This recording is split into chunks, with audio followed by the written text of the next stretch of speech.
Hello everyone, today we are going to learn Chapter 4, The Colonial Era in India, Part 2 from your Social Science textbook. In this video, I'll be covering each and every line from the chapter so you don't miss anything important. Make sure to keep your notebook and pen ready and take notes while watching. This will help you remember the concepts better. You can pause or rewind any time to write things down. So, let's begin. Enter the British. Britain dominated the Indian subcontinent for nearly 2 centuries. How did this happen? Many books have dissected the methods of the British rulers. They will not attempt to tell a complete story, but will focus on the main aspects of their colonial presence in India. So, Britain ruled over most of Indian subcontinent for almost 200 years. How did they manage to do this? Many historians have already written long books explaining all the methods the British used to gain power. But in this chapter, we are not going to study the whole detailed story. Instead, we will learn only the main important points that show how the British set up their rule in India. From traders to rulers, the British conquest of India is one of history's most remarkable examples of how a trading company could transform into an imperial power. Unlike classic conquests, the British takeover of India was gradual, calculated, and often disguised as commercial enterprise rather than military invasion. This means that the British did not come to India to rule at first. They came only as traders to buy and sell goods. But slowly, this trading company became very powerful. The British did not take India by fighting big wars all at once. Instead, they took control slowly and smartly. They acted as if they were only doing business, but step by step, they started taking over different parts of India. In this way, a trading company gradually became the ruler of India. The English East India Company was established as a trading company and was granted a royal charter by Queen Elizabeth I, which gave it special powers to raise a private army, for instance. Nevertheless, its agents initially kept up a pretense of being mere traders, which allowed them in the 17th century to establish footholds along India's coast with minimal resistance. Surat, Madras, Bombay and Calcutta among the first. Local rulers did not mind these trading posts as they generally welcomed foreign trade, which, let us recall, was a long-standing practice in India. These modest beginnings concealed the company's long-term ambitions. So, English East India Company was first started as a trading company. Queen Elizabeth I gave the company a royal charter, which means a special permission from the Queen. This charter even allowed the company to have its own private army. But in the beginning, the company pretended to be only traders. Because of this, they were able to set up small trading centers on India's coastline in the 1600s. These were in Surat, Madras, Bombay and Calcutta. The Indian rulers did not object because they thought it was just normal foreign trade, something that had been common in India for a long time. However, these simple trading posts were actually the first steps in the company's bigger plan to gain power in India. Let's explore. Before you read further, have a good look at the painting on the first page of this chapter. It was specially ordered for the London headquarters of the East India Company and is over 3 meters long. Observe every aspect of it, the people in it, the objects, the symbols and the attitudes. Form groups of 4 or 5 students and let each group present its conclusions as regards the messages the painting conveys. So look carefully at the painting shown at the beginning of the chapter. The painting was made specially for the East India Company's main office in London. And it is a very large painting, more than 3 meters long. You should observe everything in the painting. The people shown, the objects they are holding, the symbols used, and their body language or attitude. Make group of 4 or 5 students and discuss what message the painting is trying to give. You will find our answers a few pages down when we return to the painting, but avoid looking at them right now. So later in the chapter, we will again talk about this painting and will give the correct explanation. But right now, you should try to think on your own and not peek at the answers. The strategy of divide and rule. While maintaining an appearance of traders, the company's agents cultivated political relationships with the local rulers, offering military support to some against their rivals, thus inserting themselves into Indian political conflicts and emerging as power brokers rather than foreign invaders. They would also play in rivalries between regional rulers or succession disputes within ruling houses so as to benefit from these conflicts. The divide and rule policy. So even though the East India Company acted like it was only a trading group, its officers were actually becoming involved in Indian politics. They made friendly relationships with local kings and sometimes they even helped one ruler fight against another. By doing this, the company slowly became an important political power, not just foreign traders. The company also used problems that already existed in India. For example, fights between neighboring rulers, arguments over who would become the next king in family. They used these disputes to gain benefits for themselves. This method is called divide and rule, which means creating or using divisions among Indian rulers so the British could become more powerful. The British were equally skilled at exploiting existing divisions within Indian society. They identified and often encouraged tensions between religious communities, for instance. So, the British were also very good at using the divisions already present among Indian people. For example, if there were misunderstandings or tensions between different religious communities, the British would notice this and sometimes they even encouraged them. By increasing these divisions, the British made it harder for Indians to unite. This helped the British stay in control more easily. The Battle of Plassey 1757 exemplifies this approach. When tensions arose between Siraj-ud-Dowlah, the Nawab of Bengal, and the East India Company officials led by Robert Clive, the latter identified disgruntled elements within the Nawab's court. Clive hatched a conspiracy with Mir Jafar, the Nawab's military commander, promising to install him as the new Nawab in exchange for his betrayal. Battle of Plassey in 1757 is an example of how the British used tricks and betrayal to gain power. There were problems between Siraj-ud-Dowlah, the Nawab or ruler of Bengal, and the East India Company. Robert Clive was leading the East India Company's officials. Clive found some people in the Nawab's court were unhappy with Siraj-ud-Dowlah, and he used this situation to his advantage. One of them was Mir Jafar, the Nawab's military commander. Clive made a secret plan with Mir Jafar. He promised Mir Jafar that if he helped the British by betraying the Nawab, they would make him the new Nawab after the battle.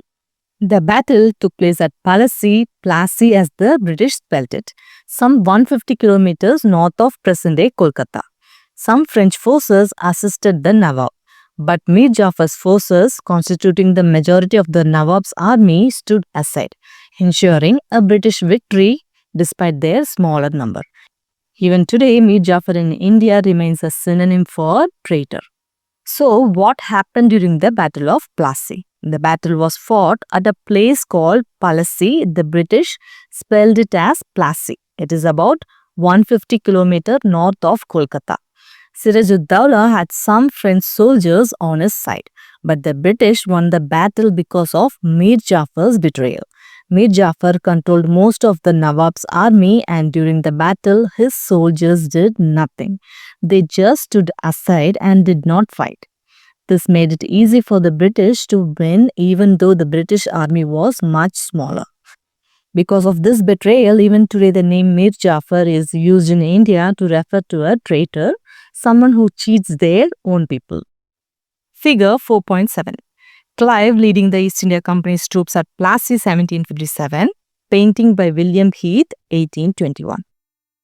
This is a painting made by William Heath in 1821. The painting shows Robert Clive leading the East India Company's soldiers during the Battle of Plassey in 1757. By positioning themselves as a kingmaker, the East India Company gradually established control over increasingly large territories. In the 19th century, it went a step further and introduced the infamous Doctrine of Lapse, according to which any princely state would be annexed if its ruler died without a natural male heir. This deliberately disregarded the Hindu tradition of adoption, which was a legitimate means of succession in Indian royal houses. So, the East India Company slowly became very powerful by acting like a kingmaker, meaning they decided who should become the ruler in many Indian kingdoms. By supporting some rulers and removing others, they increased their control over more and more land. In the 19th century, the company introduced a new rule called the Doctrine of Lapse. According to this rule, if a king died without a natural son, then the British would take over his kingdom. They said the state had lapsed or ended.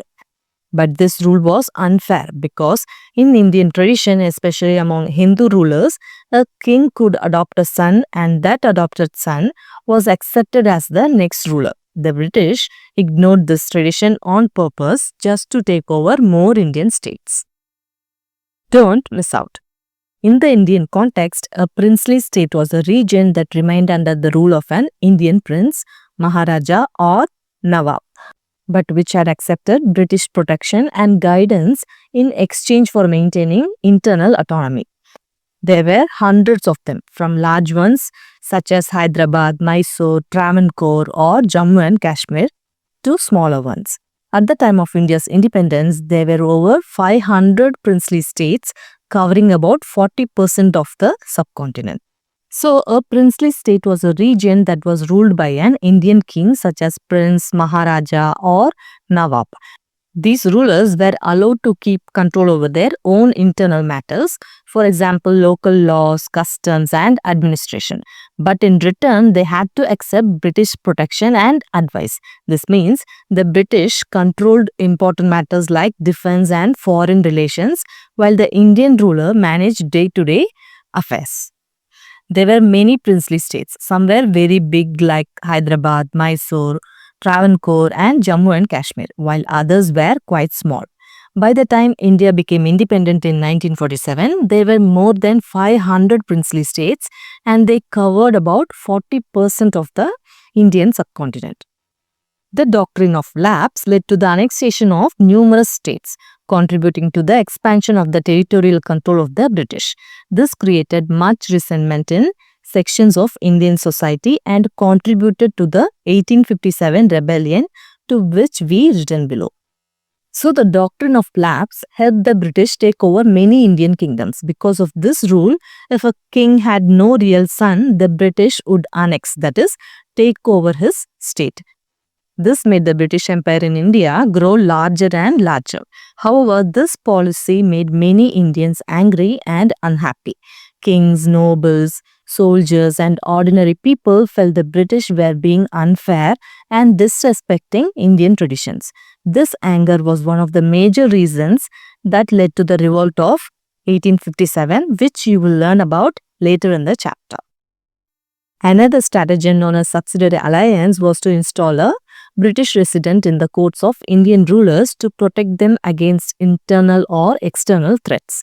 In exchange, they would have to maintain British troops at their own expense and conduct foreign relations only through the British. While appearing to preserve the sovereignty of princely states, the system effectively transferred real power to the British while burdening Indian rulers with the cost of their own subjugation. So, another method the British used to gain control in India was called Subsidiary Alliance. According to this system, the British would place a British resident, that is their representative, in the court of an Indian ruler. They said this resident would protect the ruler from enemies or internal problems. But in return, the Indian ruler had to keep British soldiers in his kingdom and pay for their expenses. The ruler also had to deal with other kingdoms only through the British, meaning he could not make his own foreign policy. On paper, it looked like Indian king was still ruling his state, but in reality, the British were the ones holding the real power because the resident influenced the ruler's decisions, the ruler spent a lot of money on British troops, and the king could not take major decisions independently. So even though the British pretended to protect the Indian states, they were actually controlling them while making the Indian rulers pay for it. Subjugation means forcing someone or a group to come under their control. In simple words, to dominate someone and make them obey. The ruler of Hyderabad was among the first to enter such an alliance in 1798. Several others soon followed. These so-called alliances allowed the British to control vast territories without the administrative cost of direct rule, creating what was called an empire on the cheap. Once a state entered the system, exiting it was virtually impossible, as any attempt to break free would face overwhelming British military response. So, the ruler of Hyderabad was one of the first kings to accept the Subsidiary Alliance in 1798. After Hyderabad, many other Indian rulers also agreed to join this system. These alliances were very useful for the British because they could control huge areas without actually ruling them directly. They did not have to spend money on administration, soldiers, or daily governance. This is why it was called an empire on the cheap. The British got power without spending much. But for Indian rulers, it was a trap. Once a kingdom joined the Subsidiary Alliance, it was almost impossible to leave. If any ruler tried to break the agreement or become independent again, the British would use their strong army to crush the attempt. So through this system, the British made many Indian princes dependent on them and kept control without fighting big wars. From paradise to hell. Devastating famines.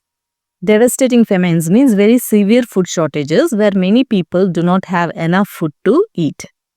A few years after its victory at Plassey, the East India Company secured the right to collect revenue in Bengal, Bihar and Odisha, some of India's richest regions. Clive described Bengal in particular as the paradise of the earth. The company's agents extracted maximum revenue while investing minimally in governance or development with devastating consequences for the population. Paradise in a religious context, heaven. Here, an ideal, wealthy or perfectly happy place. So the word paradise usually means heaven in religious teachings. But in this chapter, it is used to mean a place that is perfect, rich and very happy, like an ideal world.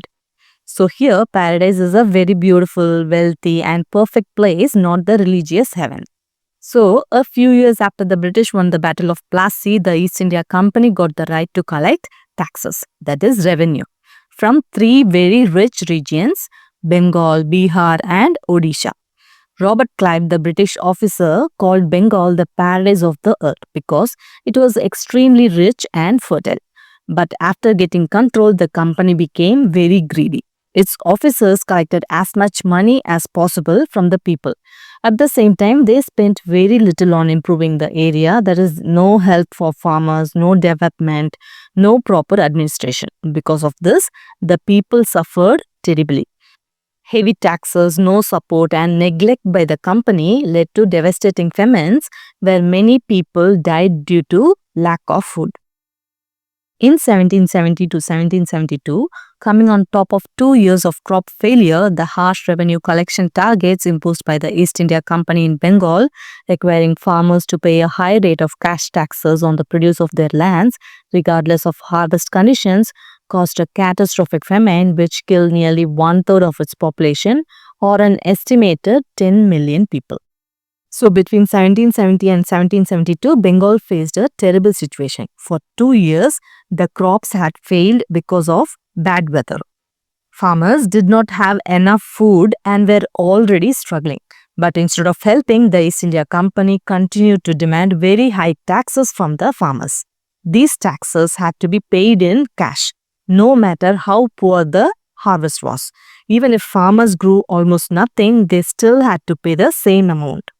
Because of these unfair and harsh tax rules, a huge famine occurred. There was very little food and people began to starve. Nearly 1/3 of the population of Bengal died, around 10 million people.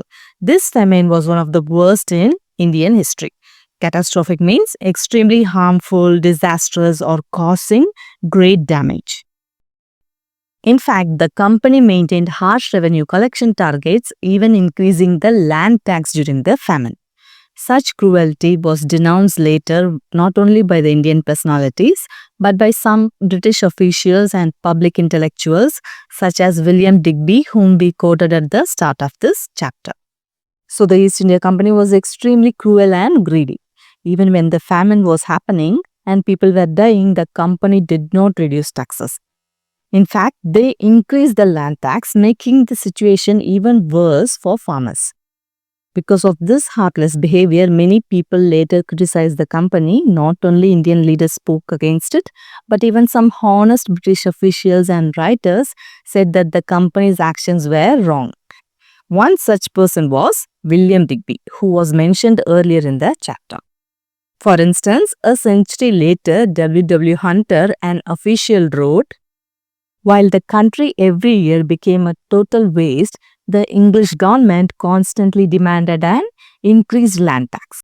All through the stifling summer of 1770, the people went on dying. The husbandmen, farmers, sold their cattle, they sold their implements of agriculture, they devoured their seed grain, they sold their sons and daughters, till at length no buyer of children could be found. They ate the leaves of trees and the grass of the field. Day and night, a torrent of famished and disease-stricken riches poured into the great city." So about 100 years after the Bengal famine, a British official named W. Hunter wrote about how terrible the situation had been. He said every year Bengal was becoming poorer and more ruined, but the British still kept increasing the land tax. During the hot summer of 1770, people were dying everywhere because they had no food. Farmers had to sell everything they owned, their cattle, their tools, even their seed grain, which they needed to plant for the next crop. Things became so desperate that some families even sold their children, but later there were no buyers left because everyone was starving. People ate tree leaves and grass to survive. Huge numbers of starving and sick people walked into the big cities hoping to find help. Here, Hunter's writings shows how horrible the famine was and how the British policies created so much suffering. Such tragic famines were going to recur throughout the British rule in India. During the Great Famine of 1876 to 1878, for instance, up to 8 million Indians perished, mostly in the Deccan Plateau. Such terrible famines did not happen only once. Many famines occurred again and again during British rule because of their harsh policies and lack of support for the people. One example is the Great Famine of 1876 to 1878. During this famine, about 8 million Indians, that is 80 lakh people died. Most of the deaths happened in the Deccan Plateau, which includes parts of present-day Maharashtra, Karnataka, Telangana and Andhra Pradesh. This shows that the British rule often led to huge suffering for ordinary people. Figure 4.8, grain bags on Madras beach ready for export while people were dying of hunger in large numbers. So in this picture, we can see bags of grain kept on the Madras beach ready to be exported, that is sent to other countries. When many people in India were dying of hunger because there was not enough food for them. This shows how the British cared more about profit and trade than about helping starving Indians. Disregarding the severity of the crisis, some Indian traders would hold on to their stocks in the hope of price rise, causing an artificial scarcity, and the British administration continued to export grain to Britain, about 1 million tons of rice alone per year during the 3 years of famine, figure 4.8. So some Indian traders did not care about how serious the famine was. They kept their grain stored and did not sell it because they wanted the prices to increase.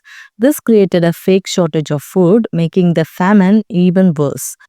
At the same time, the British government kept exporting grain to Britain instead of using it to feed hungry people in India.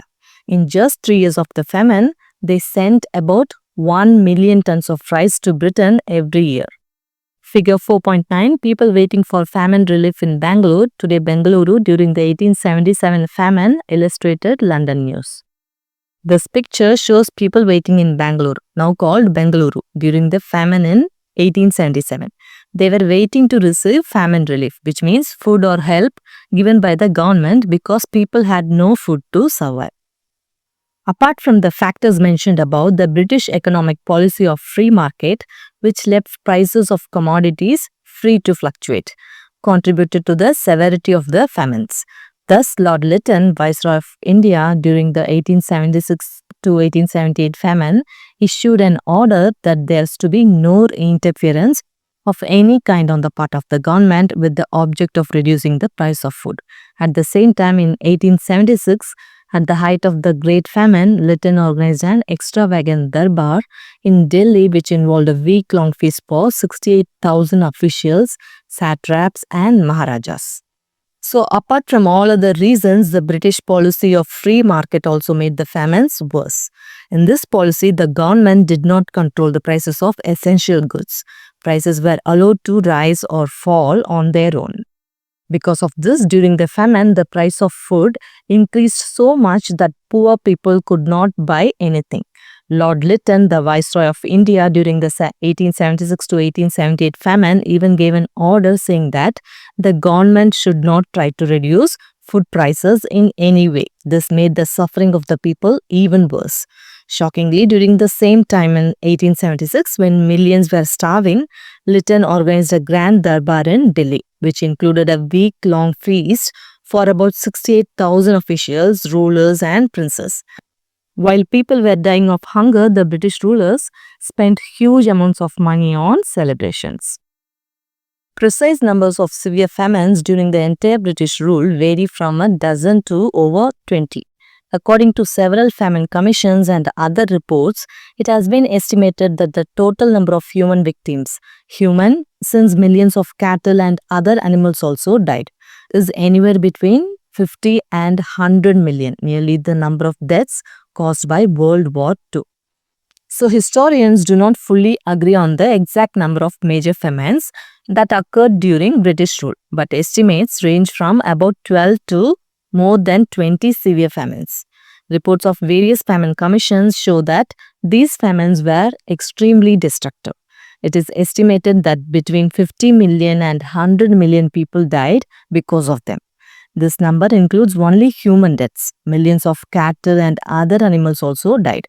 To understand how serious this was, the number of people who died in these famines is almost equal to the number of deaths in World War II.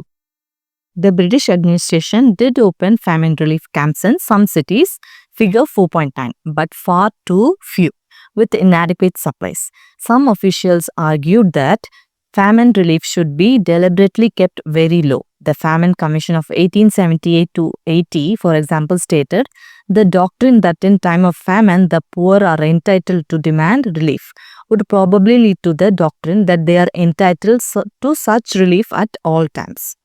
So, the British government did open some famine relief camps, but these were very few and did not have enough food or resources to help everyone.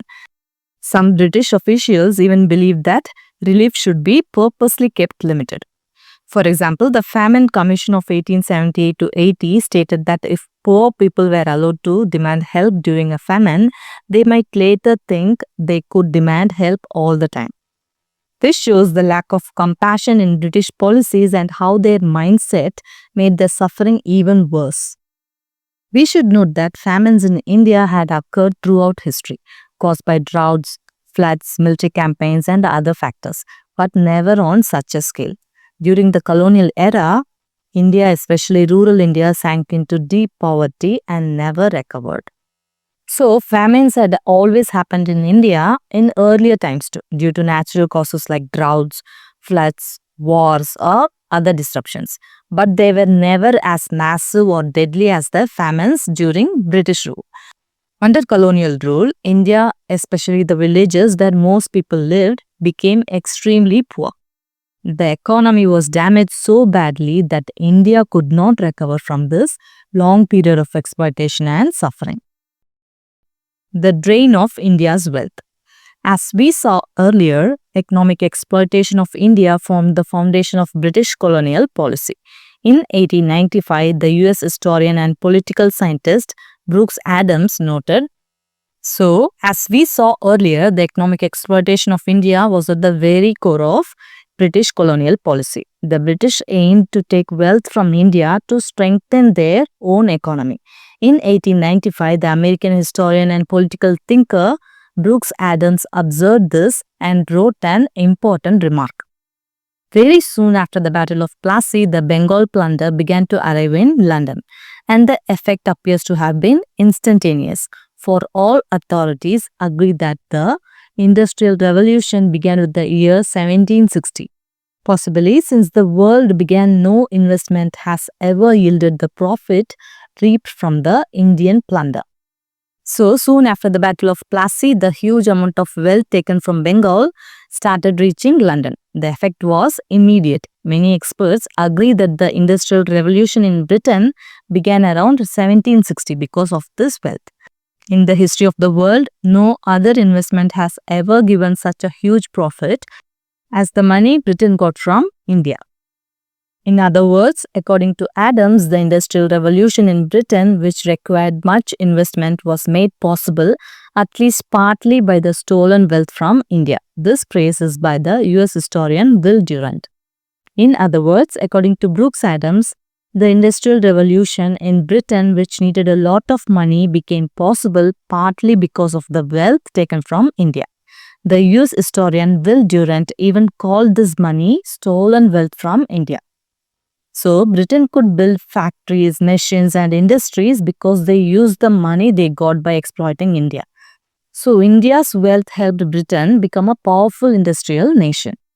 Taking his cue from scholars such as Adams and Digby, Dadabhai Naoroji, a respected political figure, authored in 1901 Poverty and Un-British Rule in India, in which he compiled from British reports the wealth estimated to have been drained out of India.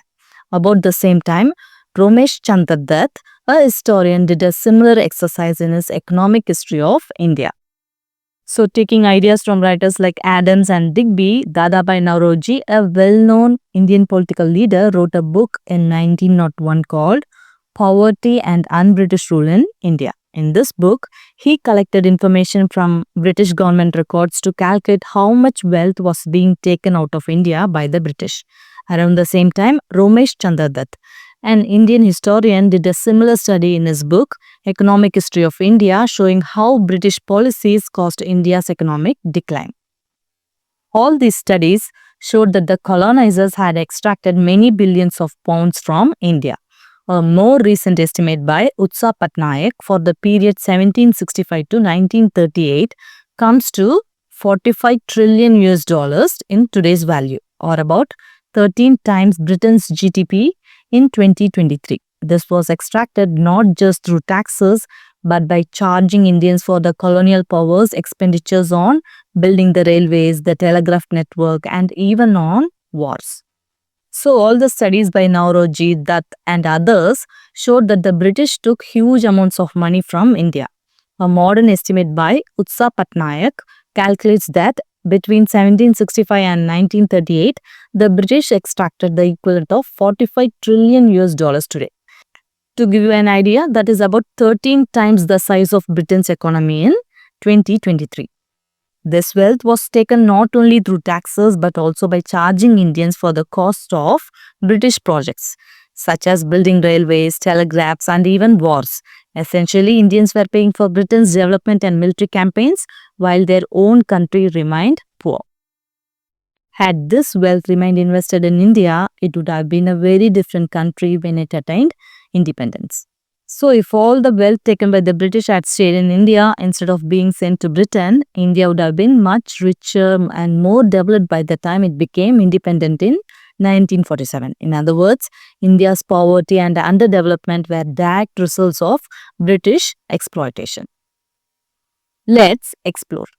Why do you think Dadabhai Naoroji means by un-British rule in India? Hint, he was an MP in the House of Commons in 1892. House of Commons is the name for the elected lower house of the bicameral parliament of the United Kingdom. Dadabhai Naoroji was the first Indian to be elected to the British House of Commons. So, the House of Commons is the elected lower house of the British Parliament. It is where members chosen by the people make laws and decisions. Dadabhai Naoroji was the first Indian to be elected to the British House of Commons. This was a very important achievement because it allowed him to speak in Britain about the problems caused by colonial rule in India. So, Dadabhai Naoroji used the phrase un-British rule in India to say that the way Britain was ruling India was against Britain's own principles. As a member of parliament in the British House of Commons, Naoroji knew that the Britain claimed to stand for fairness and justice, democracy and freedom, respect for human rights. But in India, the British government did not follow these rules. Instead, they practiced exploitation, that is draining India's wealth, unfair taxation, racism and discrimination. No political rights or representation for Indians. So Naoroji argued if Britain truly followed its own ideals, it would not rule India so harshly. Therefore, British rule in India was un-British, not in line with British values. Figure 4.10, Brooks Adams. Brooks Adams, the American historian and political scientist. He studied how British wealth from India helped Britain grow rich and develop the Industrial Revolution. Figure 4.11, William Digby. William Digby, a British writer and public intellectual. He criticized the harsh British policies in India, especially the way famines were handled and the economic exploitation of Indians. Figure 4.12, Dadabhai Naoroji. Dadabhai Naoroji, a prominent Indian political leader and scholar. He was the first Indian elected to the British House of Commons and wrote about how the British were exploiting India's wealth, calling it the drain of wealth. Figure 4.13, R.C. Dutt.